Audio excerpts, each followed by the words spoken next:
Welcome, maid. Even though she knows I'm here to meet her for a marriage introduction, this is the first thing she says. What?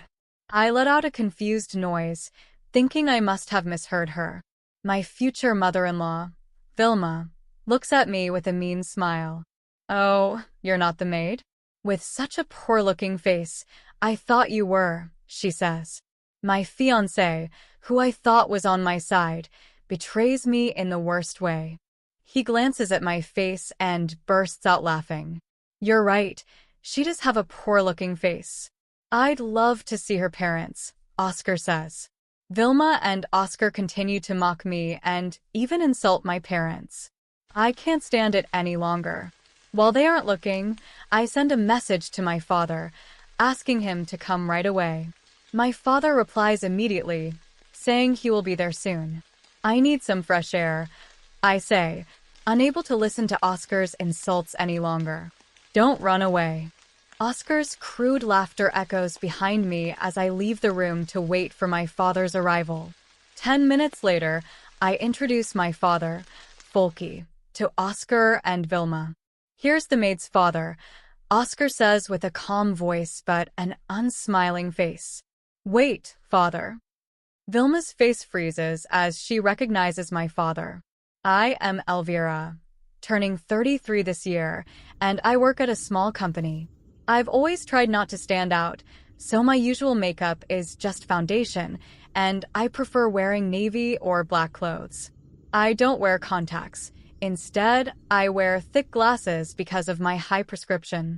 I dress this way because my father has a high-profile job and I've been influenced by it since childhood. My father is an actor. He was quite popular back in the day and often surrounded by women when walking through town. Even though he often played supporting roles, he appears on TV quite often and is moderately well-known. Middle school was tough because of my father's fame. Classmates would ask for his autograph, and their parents would ask to meet him. Since I refused all these requests, I was often criticized and faced harassment from jealous classmates. I didn't want to trouble my beloved father, and I also hated the thought of being seen as the one who was getting carried away. Struggling with these thoughts, I dressed plainly and went to a high school where no one knew me. Fortunately, I have a common surname, so I could live normally from high school onward. Maybe because of my plain appearance, men didn't approach me, and I could enjoy a carefree student life. I loved talking about comics with my female friends, and those times felt like the happiest. I met my fiancé Oscar after becoming a working adult. Oscar worked for the leasing company that provided the copy machine my company uses. My direct interactions with Oscar were minimal. He would regularly check on the copy machine, and we would exchange a few words during his visits. Our relationship took a significant turn when the copy machine broke down one day. I was busy preparing materials for a meeting happening the next day, but then the copy machine stopped working. I was in trouble because, without it, I wouldn't be able to prepare the materials for the meeting. Panicked, I called Oscar for help. He came right away and fixed the machine, saving the day. After that incident, we started talking more. He seemed kind and helpful, and I began to trust him. Eventually, we started dating, and he proposed to me. I thought he loved me for who I was, but now, seeing him mock me with his mother, I realize how wrong I was. As my father arrives, Vilma and Oscar's mocking smiles disappear. My father, with his calm yet authoritative presence, stands beside me. Vilma, recognizing him as a famous actor, is speechless. I stand tall, no longer feeling small or insignificant. They might have seen me as plain and unworthy, but now they see the truth. I called Oscar, and he came quickly to check the copy machine. Can it be fixed? I asked anxiously. With a reassuring smile, Oscar replied, "Don't worry, I'll take care of it." I fell in love with Oscar's smile instantly. Although he couldn't fix the copy machine, he arranged for a replacement, and we managed to prepare the materials in time for the meeting. From that moment, I felt drawn to Oscar and made an effort to get closer to him.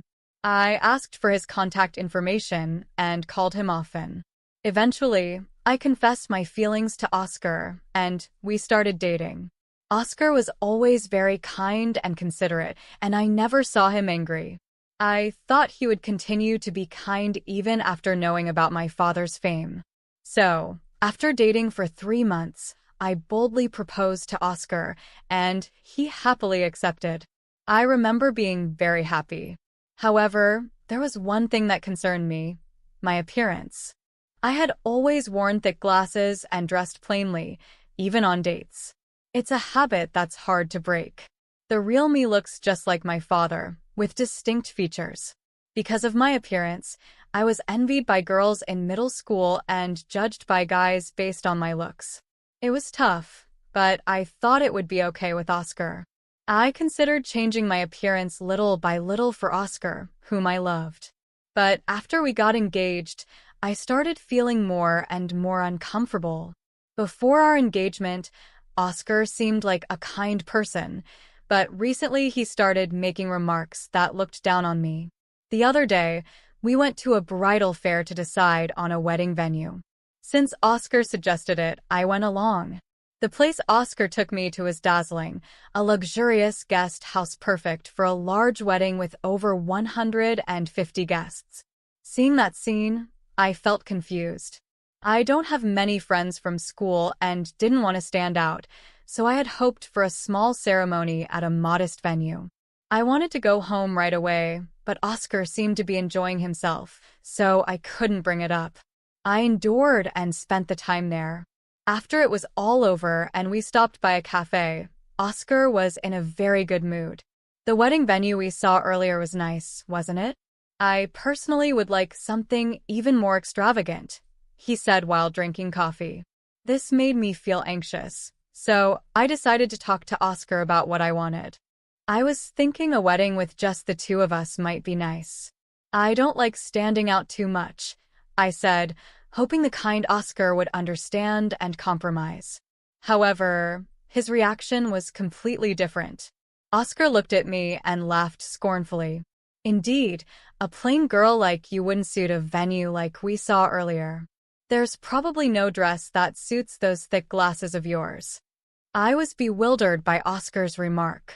Isn't a wedding about both families? I asked, confused.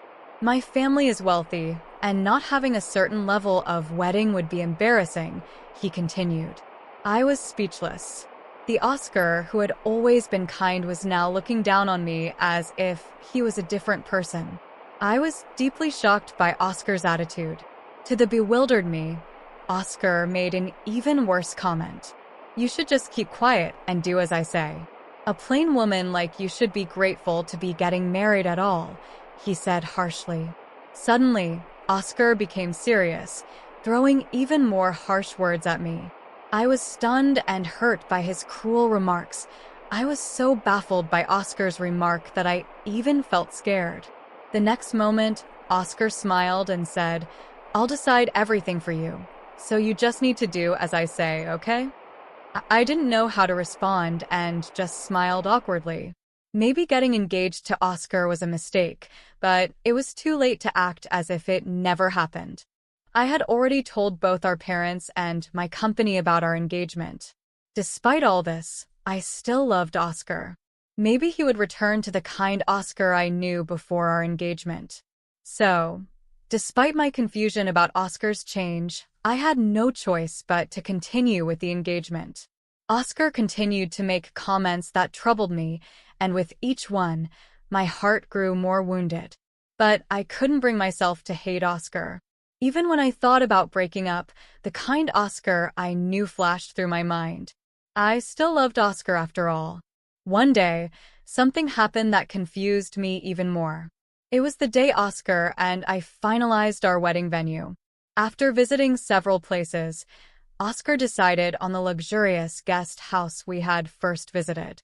With pride, Oscar said, I guess a lavish ceremony really suits me. It's unfortunate for you, though. Oscar laughed, hurting me. For the paperwork, we went to that guest house together. On the way, we encountered someone. "Oh, is that you, Oscar?" A woman called out. "Mom, what are you doing here?" Oscar looked surprised. Then he introduced her to me. "Elvira, this is my mom, Vilma." "Mom, this is Elvira. She's my fiancée. I told you I was getting married, remember?" Vilma greeted me with a smile. "I'm Oscar's mother. You seem like a serious woman. Where do you work? You must be working at a major corporation, right?" This was my first meeting with Oscar's mother. I nervously told her about my company and that I do clerical work. Vilma made a puzzled face. "I've never heard of that company." Oscar joined the conversation. "Elvira's company is one of my sales destinations. It's a small company with about 40 employees, so it's natural that you don't know it." Upon hearing Oscar's explanation, Vilma's face turned grim. "I thought since you were Oscar's fiancé, you'd be working at a more reputable company. Doesn't that mean your salary is low? Are you planning to make Oscar suffer?" "I'm sorry. Indeed, my salary isn't very high at my current company," I said, apologizing to Vilma. Vilma sighed heavily. "Can you at least not rely entirely on Oscar? Our family is of a distinguished lineage. We don't need a woman of unclear origin, okay?" I responded to Vilma's remark with confusion, but she became even more heated. "What about your parents? They work at reputable companies, right?" Vilma glared at me with narrowed eyes. My father is." As I was about to answer, my eyes drifted to her bag because I saw something familiar. I fell silent. Seeing me struggle, Oscar spoke up. "Come on, Mom, calm down. We're going to visit the house and make our marriage introductions soon, all right?" Though I'm not really in a welcoming mood, Vilma said, glaring at me with a sour face. It seemed my first impression on Vilma was the worst, and the path to marriage seemed too steep. I secretly sighed, and then the day of the marriage introduction arrived. Wow. I couldn't help but mutter in front of Oscar's family home. The scene before me far exceeded my expectations. Since Vilma had mentioned that their family was of a distinguished lineage, I had expected Oscar's family to be wealthy, but the reality was even more astonishing. The gate was automatic, there was an elevator inside, and there were even 10 luxury cars parked outside. Surely they must be the hobbies of my father-in-law. Oscar then spoke to me. "Dad is out for work today. It's just Mom, so make yourself comfortable," he said with a smile, but my face became even more strained. Vilma had been harsh to me last time, and I was sure she would make some sarcastic remarks again. Oscar and I entered the living room where Vilma was waiting. "Hello. Thank you for the other day," I greeted Vilma politely. The next moment, Vilma said something unbelievable. "Welcome, maid." Even though she must have known I was there for a marriage introduction, this was the first thing she said. "What?" I let out a voice of confusion, thinking I must have misheard her. Vilma looked at me with a mean smile. "Oh, you weren't the maid? You've got such a poor-looking face," she said. A maid? How could she say something so terrible? I thought. Then Vilma laughed with a look of enjoyment. "Oscar told me it's okay to treat you like a maid." It seems like Oscar just wanted to marry someone who would do as he says. "Too bad for you, Oscar," Vilma said. "What do you mean?" I asked Oscar with a pale face, hoping it was a bad joke. The fiancé I thought was on my side betrayed me in the worst way. Glancing at my face, Oscar burst out laughing. "You're right, she does have a poor-looking face. I'd love to see her parents. Maybe we could use her parents as our servants too."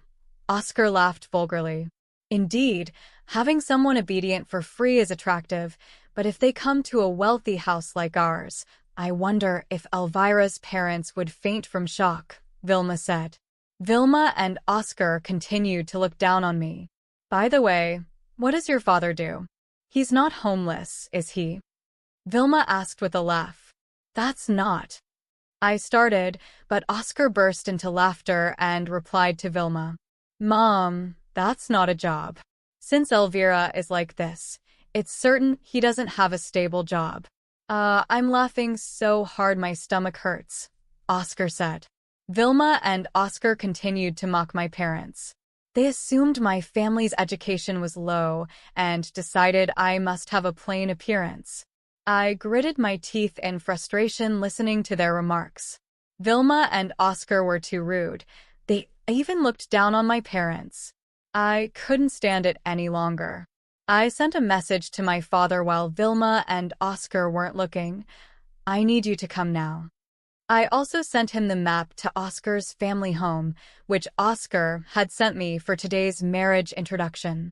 I remembered that today was my father's day off. He must be relaxing at home right now. Fortunately, my father replied within a minute. I'm on my way. Seeing my father's reply, I felt relieved. Then I spoke to Oscar and Vilma.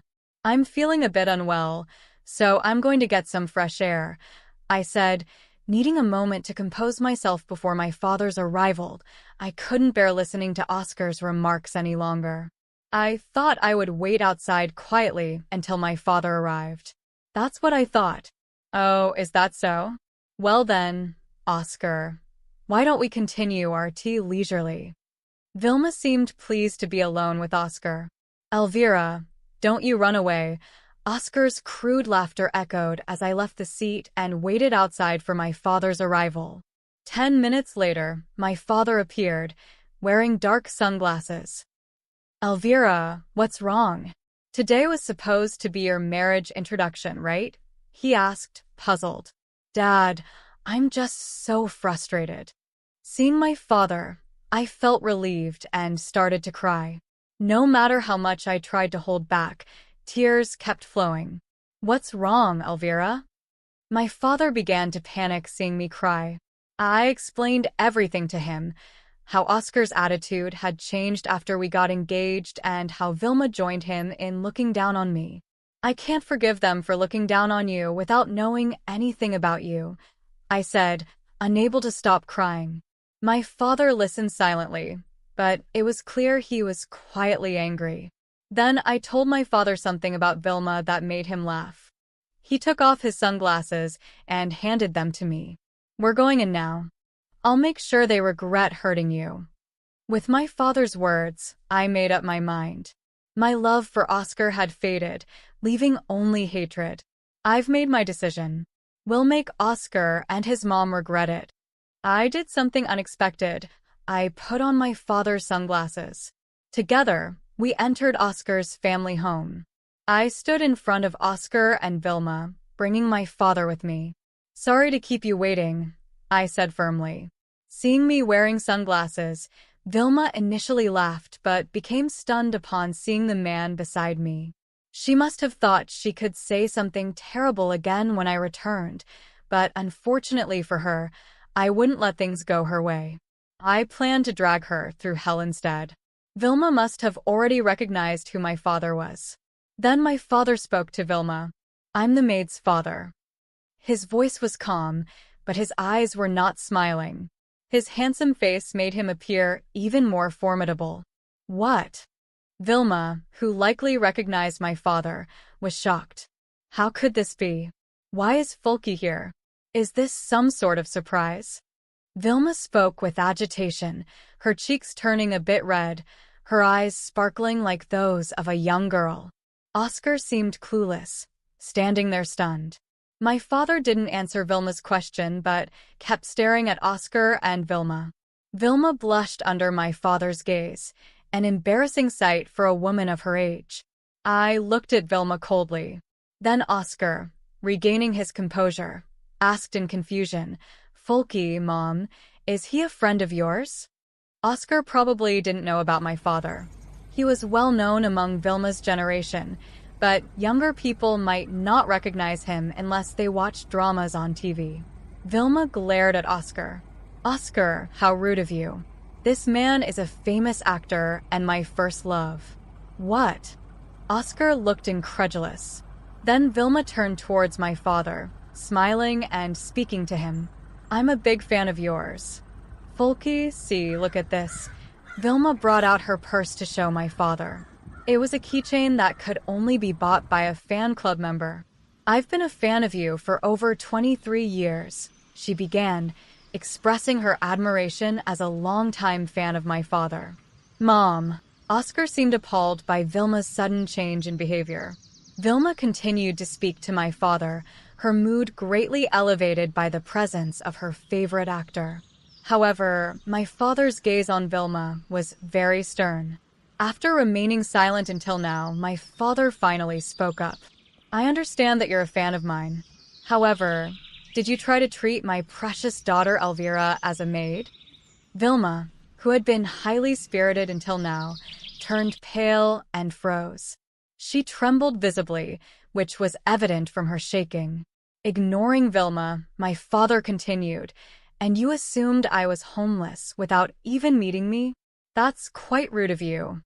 Saying so, my father glared at Vilma. Vilma started to panic. "No, I didn't know Elvira's father was you.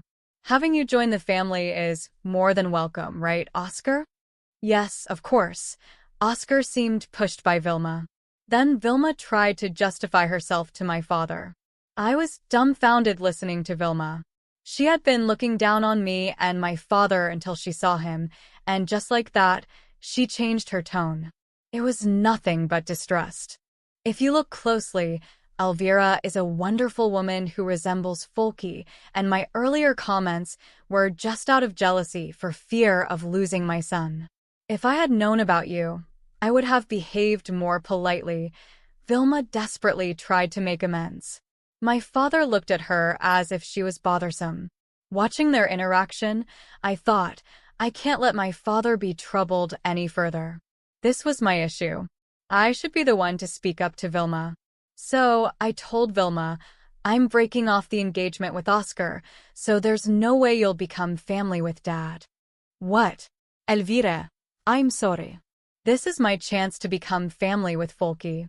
Please reconsider." Vilma tried to persuade me with a face that looked almost tearful. After all her terrible behavior towards me, even her tearful face couldn't be trusted. I looked at her coldly, yet Vilma thought she could somehow convince me. Seeing me silent, she smiled at me. "You want to marry Oscar, don't you?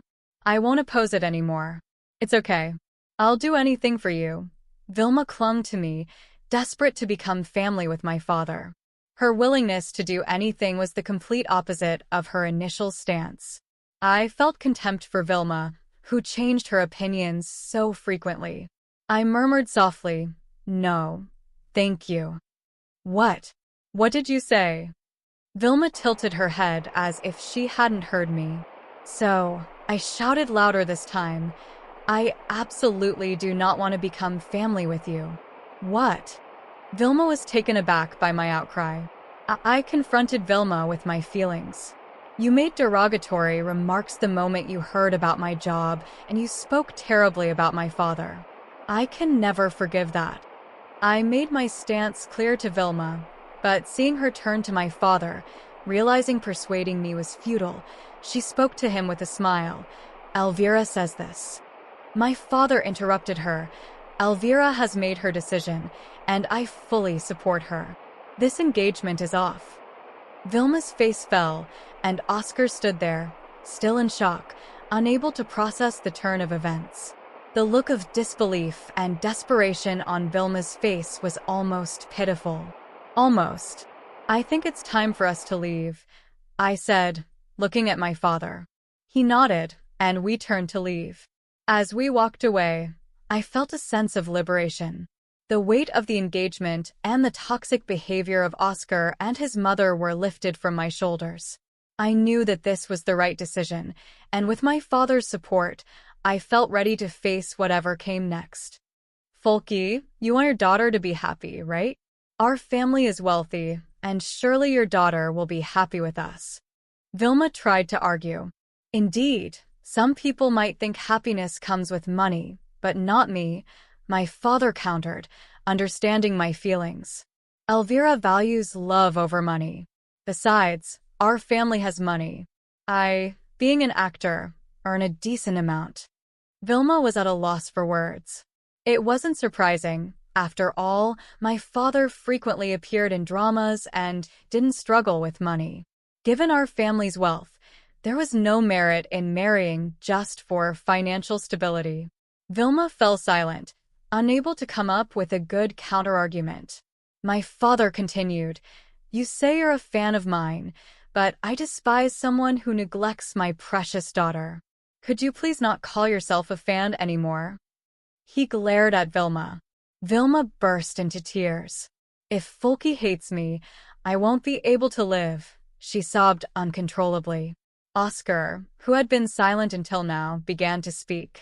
"Elvira, you'll regret it if you break off our engagement. No one will want someone like you," he sneered. "Wait a minute, Oscar." Vilma tried to stop him, concerned about my father's reaction, but Oscar didn't stop. "I chose a plain woman like you thinking you'd be obedient. I was planning to cheat on you with cute girls once we were married. So annoying that my plan's not going to work anymore." Hearing Oscar talk about things I hadn't even asked, I calmly realized there was never any love from Oscar. He just wanted a convenient woman who would obey him. My love for Oscar had long since faded.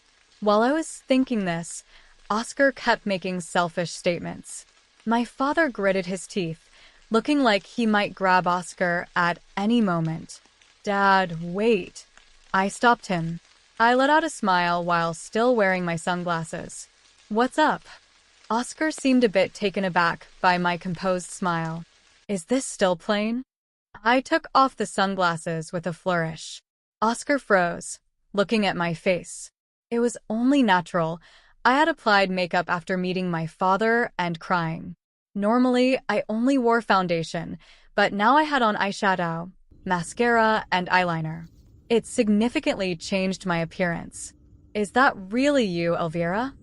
Oscar's face turned a bit red, mesmerized by my makeup-enhanced face.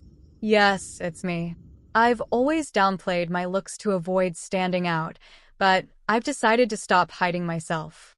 Until now, I stood out unwillingly because of my father, so I had been modest to avoid attention. But being spoken ill of by Oscar and Vilma made me think it was okay to stand out a bit and show my true self." Oscar, with a flushed face, said, "If you had been like this from the beginning, I would have been nice to you. Even now, we can start over. Come on, let's get engaged again and introduce me to some beautiful actresses through your father." Who would go on with the engagement now? And the audacity to ask for actress introductions. I made my stance clear to Oscar. "The engagement is over. I don't need someone like you anymore. I'll cancel the wedding venue too." "What?" Oscar was stunned, but I wasn't about to let him off that easily. "You made derogatory remarks the moment you heard about my job, and you spoke terribly about my father." "I can never forgive that," I stated firmly. "You only cared about appearances and status. You never truly cared for me." Oscar tried to speak, but my father cut him off. "Elvira has made her decision, and I fully support her. This engagement is off." Vilma and Oscar stood there, speechless. "It's time for us to leave," I said, looking at my father. He nodded, and we turned to leave. As we walked away, I felt a sense of liberation. The weight of the engagement and the toxic behavior of Oscar and his mother were lifted from my shoulders. I knew that this was the right decision, and with my father's support, I felt ready to face whatever came next, what she deserved.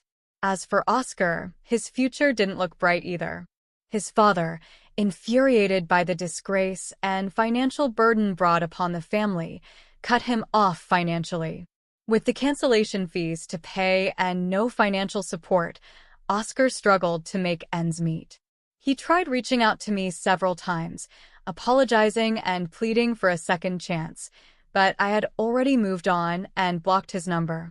My father and I returned home, leaving the toxic encounter behind us. The support and love from my father gave me the strength to put this chapter behind me and focus on my future.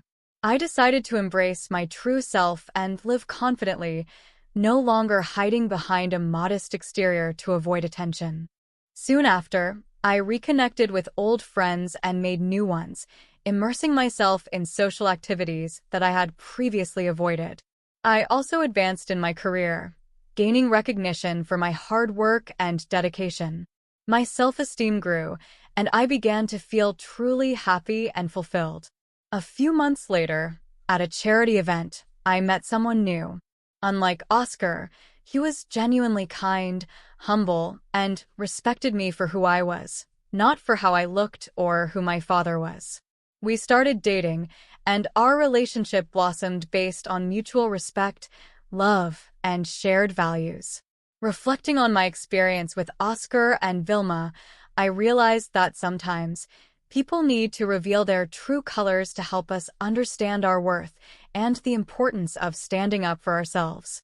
What initially seemed like a painful and humiliating experience turned into a valuable life lesson. I learned to prioritize my happiness and self-respect, and to never settle for less than I deserved. In the end, Oscar and Vilma's story served as a reminder that treating others with kindness and respect is fundamental. Their downfall was a consequence of their own actions, and I hoped they would eventually learn from their mistakes and strive to become better people. As for me, I moved forward with a stronger sense of self-worth and a renewed outlook on life. The future was bright, and I was ready to embrace it with open arms, grateful for the lessons learned and the support of my beloved father. It's astonishing how life unfolds sometimes. 6 months later, Oscar found himself in a situation he never anticipated. He was arrested for stalking me. Despite my clear rejections and blocking his calls, Oscar's obsession with me only grew. He began to loiter near my house and incessantly called, pleading for another chance, but it was evident that he was fixated solely on my appearance. It was a stark reminder that true love and respect should transcend physical attributes. Refusing to tolerate his behavior any longer, I sought help from the authorities. After filing multiple reports and enduring threats, my father and I decided to take legal action. Eventually, Oscar was apprehended for attempting to forcibly enter our home. The consequences were severe. He lost his job and was left with a mountain of debt. It was a harsh reality check for someone who had once looked down on others so arrogantly. Meanwhile, I transitioned into a new role as my father's manager. Managing his schedule, attending events, and negotiating on his behalf became my daily routine. It was a significant departure from my previous clerical work, but I found immense satisfaction in supporting my father's career. I wanted to repay him for all the support he had given me over the years. Working alongside my father, I embraced the challenges and joys of my new role. While it demanded adaptability and long hours, the opportunity to support my father closely made it all worthwhile. Today, I continue to strive for excellence, knowing that I'm making a meaningful contribution to my father's career and our